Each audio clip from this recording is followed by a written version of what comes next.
Okay, class, so today we are going to start our next new chapter, that is chapter number 6, Changes Around Us.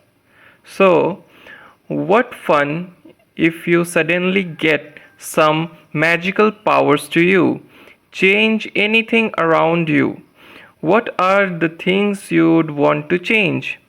We do not have magical powers, of course, but we can still change a few things around us, perhaps many things. Can you list a few things you can change around you with no magic involved? Many changes are taking place around us on their own. In the fields, the crops change from time to time. Sometimes leaves fall from trees, change color, and dry out. The flowers bloom and then wither away.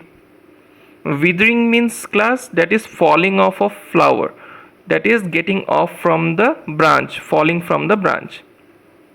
Are any changes happening in your body?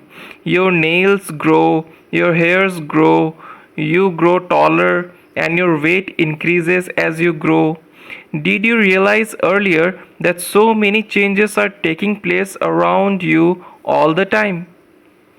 Now, can some of these changes be grouped together?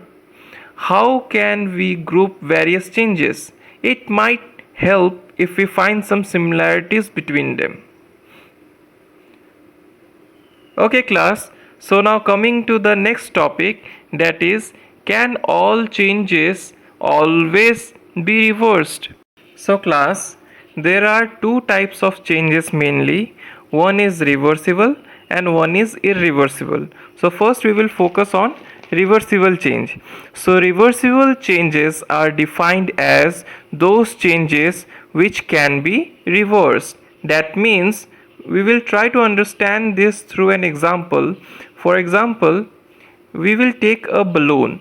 So at the beginning the balloon is of smaller size, of normal size, okay, and then when we try to change its shape, so what we do, we blow air into the balloon, then the balloon grow in size and it become more bigger in size. So by doing this, that means by blowing air in the balloon, we have changed the shape of the balloon. Now can we bring the balloon into its original size? Yes, just we have to let the air inside the balloon go off, and as soon as the air from the balloon goes out, the balloon will return into its original state. So these are the changes that are known as reversible changes.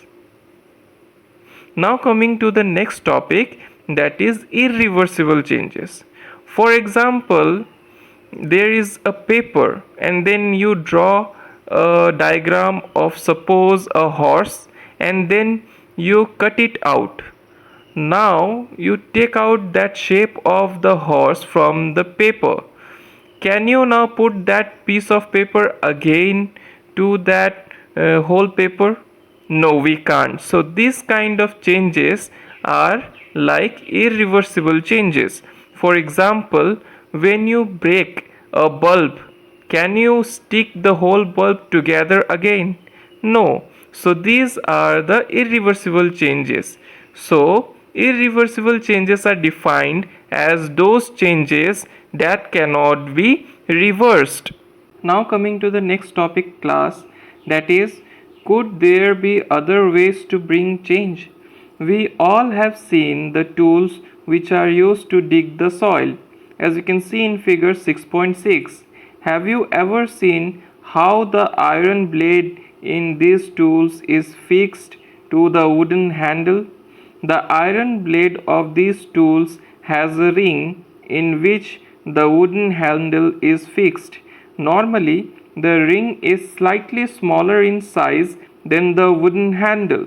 To fix the handle, the ring is heated and it becomes slightly larger in size, that is, the ring expands on heating. It increases in size on heating. Now the handle easily fits into the ring. When the ring cools down, it contracts and fits tightly onto the handle.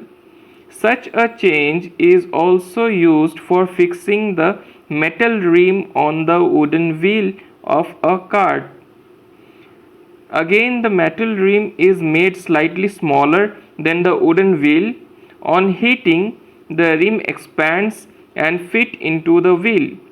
Cold water is then poured over the rim, which contracts and fits tightly into the wheel. That's all for today's class. I hope that all of you have understood all the topics well. Thank you, class.